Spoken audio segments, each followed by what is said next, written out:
A year ago, our Amish harness maker was visiting us here at Leerburg in Menomonie, Wisconsin, and we had talked earlier about the biothane material that he uses to make the biothane synthetic leashes, and I had asked him what he thought was stronger, the leather or the biothane, and he said he thought the biothane would actually be stronger.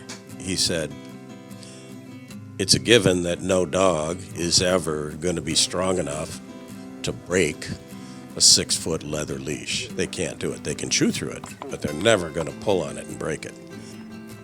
He took a piece of leather, 3/4-inch leather leash, and he took a piece of biothane leash, and he attached them to D-rings and attached them to his horse, his draft horse.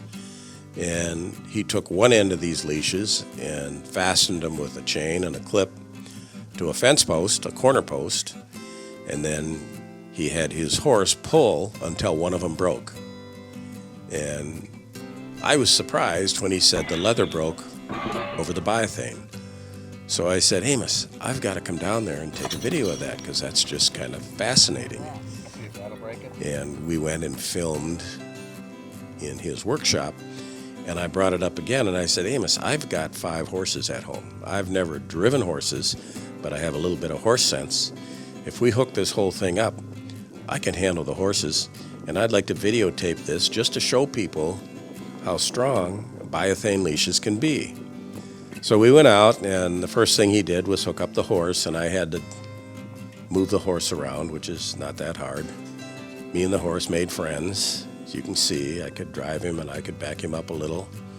And then I had to back him up a lot. And we had the biothane leash and the leather leash hooked to the post. And I thought in the beginning that this horse was going to have to struggle to break these leashes. And I learned that horses are a lot more powerful. There's a reason a horse can pull a buggy down the road at 15 miles an hour, because they are tough, because it didn't take that horse very long to snap the leather leash. We actually redid it with another leather strap, and it broke again on the leather. And then I said, why don't we just hook up the biothane just to see if the horse will break the biothane? And he did, but he had to work a little bit harder to break it. Now that doesn't mean that long-term biothane, in my opinion, is better than an Amish Latigo leather leash. I will always err to the Amish Latigo leather. There is a place for the biothane leashes that we sell, that Amos and his family put together for us, and that is the 20-foot tracking lines.